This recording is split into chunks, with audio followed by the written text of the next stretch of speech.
You know, we all see November 11th on the calendar every year. It's Veterans Day. But have you ever stopped to think, why that day? Why November 11th specifically? Well, it is definitely not a coincidence. Today, we are going to trace the story of this really important day, all the way from its somber beginnings after World War to what it represents today. So let's dive in. So yeah, let's start with the big question. What's the deal with November 11th? This wasn't just some date picked out of a hat to give us a day off. The real answer takes us back more than 100 years, right to the end of one of the most brutal wars in all of human history. The date was chosen for a very, very specific reason. Think about this. On the 11th hour of the 11th day of the 11th month of 1918. That's the exact moment the armistice ending the major fighting of World War I went into effect. This was it. The moment the guns fell silent and the long, hard road to peace finally began.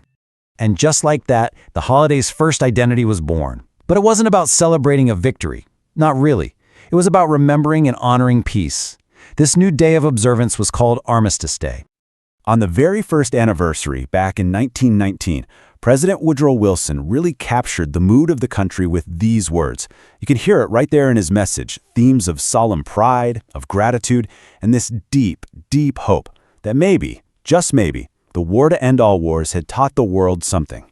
And you know, this idea of a day for peace was so powerful that by 1938, Congress made Armistice Day an official legal holiday. And its purpose was spelled out very clearly, a day dedicated to the cause of world peace and to honoring the veterans of World War I.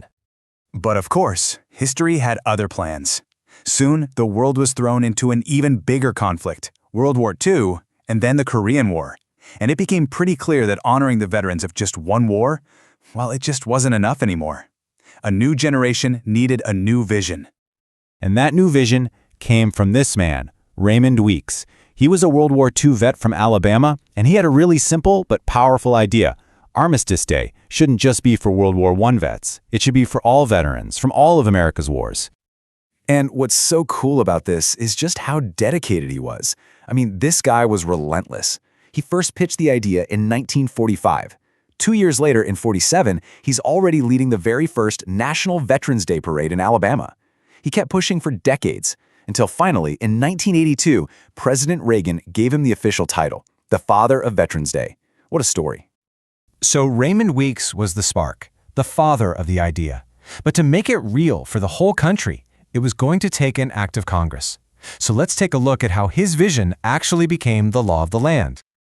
Okay, so the push for this really started to gain steam. A congressman from Kansas named Ed Reese picked up the torch and introduced a bill to make the change official. It had the backing of President Dwight D. Eisenhower, a five-star general himself, who signed the bill in May of 1954. And just 1 month later, Congress officially amended the act, striking out the word armistice and replacing it with veterans. And there you have it. So the name was set. The date, November 11th, seemed totally locked in by history, right? Well, what if I told you that for a little while, Veterans Day wasn't on November 11th at all? Yeah, it's true.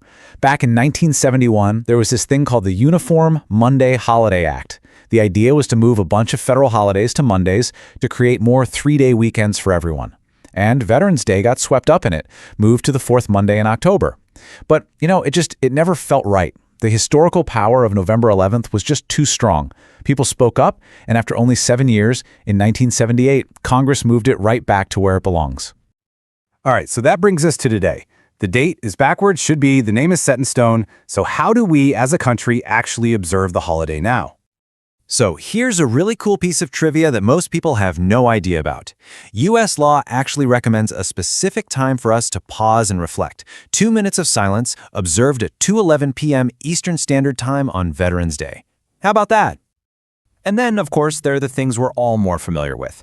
It's a federal holiday, which is why government offices are closed and you don't get any mail. And all across the country, towns and cities hold their own parades and ceremonies to honor local veterans. And yeah, a lot of schools and businesses close for the day too. Okay, let's pause here for a second because this is super important. We have a few holidays related to the military, and honestly, they can get a little mixed up. So let's get really clear on what Veterans Day is all about and what it isn't. So here's the bottom line. Veterans Day honors the service of all U.S. military veterans. It doesn't matter if they served in wartime or peacetime, whether they're living or have passed on. It's a day to say thank you to absolutely everyone who has ever worn the uniform. And this is probably the clearest way to break it down. You've got 3 main days. Veterans Day in November is for everyone who has ever served. Memorial Day, at the end of May, is very specific. It's to honor those service members who died while serving our country. And then there's Armed Forces Day, also in May, which celebrates the people who are currently serving in the military today. 3 different days for 3 very important and distinct reasons. All right, one last little detail for you, and it's one of my favorite bits of trivia because it gets right to the heart of what this day means. You see it all the time spelled with an apostrophe S, right? As if the day belongs to veterans. But that's actually wrong. The official spelling has no apostrophe at all. And the U.S. Department of Veterans Affairs explains why perfectly. It's because it's not a possessive day. It's not the Veterans Day. Grammatically, the word veterans is being used as an adjective to describe the day. It's a day for the whole nation to come together and honor all veterans. So when you think about it, from a moment of silence ending a world war to a national day of thanks, the story of Veterans Day is really a story of evolution. It reminds us of the high price of peace and the incredible value of service. So that leaves us with one last question to think about. Knowing all this history, how can we carry the spirit of this day forward, not just on November 11th, but every day? Thanks for joining me for this explainer.